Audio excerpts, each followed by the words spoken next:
तो फ्रेंड्स बहुत बहुत स्वागत है आपका हमारे चैनल बुल मैट्रिक्स पर। आज इस वीडियो के अंदर हम बात करने वाले हैं शिपरॉकेट आईपीओ के बारे में। काफ़ी इंटरेस्टिंग आईपीओज मार्केट में आते हुए नजर आ रहे हैं, चाहे वो मिल्की मिस्ट का हो चाहे वो शिपरॉकेट की बात करें।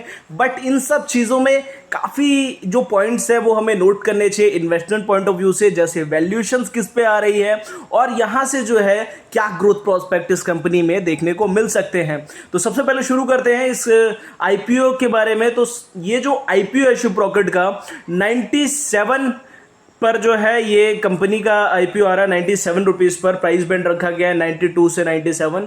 आईपीओ में अप्लाई करने वाले अपर प्राइस बैंड 97 को ही चूज करेंगे। आईपीओ 12 अगस्त 2026 से ओपन होने वाला है।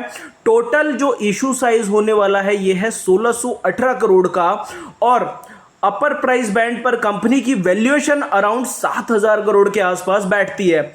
लेकिन आईपीओ में वैल्यूएशन देखने से पहले सबसे इंपॉर्टेंट जो यहां पर चीज है वो है शिपरॉकेट का रेवेन्यू। पिछले कुछ सालों में काफी स्ट्रॉन्ग स्पीड से ग्रो हुआ है। FY26 में कंपनी का रेवेन्यू रफली 2077 करोड़ रहा, जबकि FY25 में ये जो कंपनी का रेवेन्यू था वो 1675 करोड़ का था। मतलब year on year revenue growth जो है अप्रोक्सीमेटली 24% की देखने को मिली इस कंपनी की। अब इसी ग्रोथ को अगर हम डिलीवरी के साथ कंपेयर करें तो पिक्चर काफी इंटरेस्टिंग हो जाती है। डिलीवरी एक much larger mature logistic company है। FY26 में डिलीवरी का रेवेन्यू अराउंड 10,500 करोड़ के आसपास पहुंच गया था, जबकि FY25 में रफली 8,900 करोड़ का था। मतलब डिलीवरी की रेवेन्यू ग्रोथ अराउंड 17 से 18% रही। यानी अगर आप देखें तो एज परसेंटेज ग्रोथ के बेसिस पर शिपरॉकेट फिलहाल डिलीवरी से फास्टर ग्रो कर रहा है। लेकिन यहां एक बहुत ही इंपॉर्टेंट पॉइंट समझना जरूरी है। शिपरॉकेट अराउंड 2000 करोड़ के रेवेन्यू बेस से ग्रो कर रहा है, जबकि डिलीवरी ऑलरेडी 10,000 करोड़ से ज्यादा का बिजनेस कर रही है। स्मॉल कंपनीज के लिए 20-25% का जो ग्रोथ है वो करना लार्ज कंपनीज के कंपैरिजन में रिलेटिवली काफी इजी होता है। इसलिए सिर्फ ग्रोथ परसेंटेज देखकर ये कहना कि शिपरॉकेट डिलीवरी से बेटर कंपनी है बिल्कुल सही नहीं होगा। अब समझते हैं कि शिपरॉकेट एक्चुअली बिजनेस क्या करती है। शिपरॉकेट सिर्फ एक नॉर्मल कुरियर कंपनी नहीं है, ये बेसिकली ई कॉमर्स सेलर्स के लिए टेक्नोलॉजी एंड लॉजिस्टिक प्लेटफॉर्म की तरह काम करती है।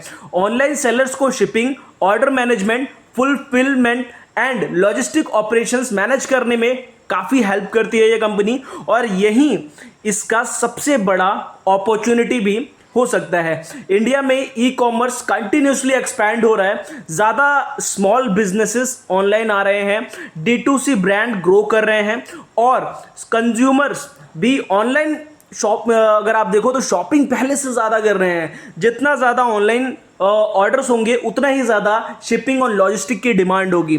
अगर इंडिया में e commerce market long term में स्ट्रॉन्ग ग्रोथ मेंटेन करती है तो डेफिनेटली शिपरॉकेट के पास भी अपना बिजनेस एक्सपैंड करने का काफ़ी बड़ा अपॉर्चुनिटी है। लेकिन यहाँ एक बड़ा प्रॉब्लम भी है कि रेवेन्यू ग्रोथ स्ट्रॉन्ग होने के बाद भी शिपरॉकेट अभी प्रॉफिटेबल नहीं है, और यही आईपीओ का सबसे बड़ा रिस्क है। FY26 में कंपनी ने लॉस किया रफली 79 करोड़ का। मतलब कंपनी रेवेन्यू तो रैपिडली इंक्रीज कर रहा है, लेकिन अभी तक उस ग्रोथ को सस्टेनेबिलिटी और प्रॉफिट में कंप्लीटली कन्वर्ट नहीं कर पा रहा है।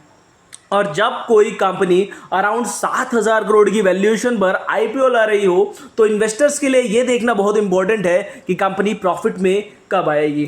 अगर अप्रोक्सीमेटली 7000 करोड़ की वैल्यूएशन को FY26 के 2077 करोड़ के रेवेन्यू से कंपेयर करें तो वैल्यूएशन रफली 3.4 टाइम्स सेल्स के आसपास आती है। अब 3.4 टाइम्स सेल्स को ऑटोमेटिकली चीप या एक्सपेंसिव नहीं कहा जा सकता। ये कंप्लीटली डिपेंड करेगा कि शिपरॉकेट फ्यूचर में कितनी फास्ट ग्रो करती है और कितनी जल्दी प्रॉफिटेबिलिटी इंप्रूव करती है। अगर कंपनी नेक्स्ट 3 to 5 ईयर्स तक 20-25% का रेवेन्यू ग्रोथ मेंटेन करती है और साथ में लॉसेस रिड्यूस करती है, सस्टेनेबल प्रॉफिट में आ जाती है, तो आज की वैल्यूएशन फ्यूचर में रीजनेबल या अट्रैक्टिव काफ़ी ज़्यादा लग सकती है। लेकिन अगर ग्रोथ स्लो हो गई और लॉसेस कंटिन्यू रहे तो वहीं वैल्यूएशन एक्सपेंसिव लग सकती है, और यही डिलीवरी के साथ कंपैरिजन और इंपॉर्टेंट हो जाता है। डिलीवरी आज के मेच्योर लॉजिस्टिक्स बिजनेस है। कंपनी ने लार्ज स्केल पर ऑपरेशंस मैनेज करके प्रॉफिटेबिलिटी भी इंप्रूव की है। FY26 में डिलीवरी का EBITDA रफली 764 करोड़ रहा और मार्जिन्स भी काफ़ी इंप्रूव हुए। शिप रॉकेट अभी उस स्टेज पर नहीं पहुंची है, इसलिए अगर हम दोनों कंपनीज के बिजनेस मैच्योर और प्रॉफिटेबिलिटी के बेसिस पर कंपेयर करें तो डिलीवरी आज क्लियरली अहेड है। लेकिन अगर हम फ्यूचर ग्रोथ पोटेंशियल को देखते हैं तो शिप रॉकेट ज़्यादा इंटरेस्टिंग कंपनी बन सकती है, क्योंकि शिप रॉकेट के सामने अभी बहुत बड़ा एड्रेसेबल मार्केट है। एक तरफ ई कॉमर्स ग्रोथ कर रहा है, दूसरी तरफ D2C ब्रांड एक्सपैंड कर रहा है, और तीसरी तरफ स्मॉल सेलर भी डिजिटल प्लेटफॉर्म पर शिफ्ट हो रहे हैं।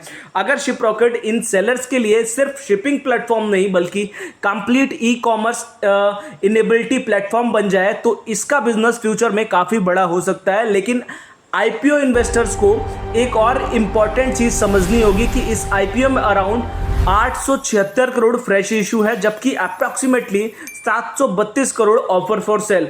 मतलब आईपीओ से रेज होने वाला पूरा पैसा कंपनी के बिजनेस में नहीं जाएगा।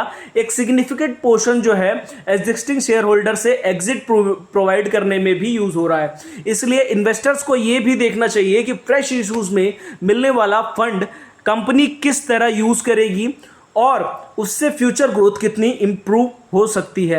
अब अगर शिप रॉकेट और डिलीवरी को सिंपल टर्म्स में कंपेयर करें तो पिक्चर्स कुछ ऐसी है कि ग्रोथ की बात करें तो शिप रॉकेट अहेड है, स्केल की बात करें तो डिलीवरी बहुत आगे है, और प्रॉफिटेबिलिटी की बात करें तो डिलीवरी का ट्रैक रिकॉर्ड बड़ा ही स्ट्रॉन्गेस्ट है।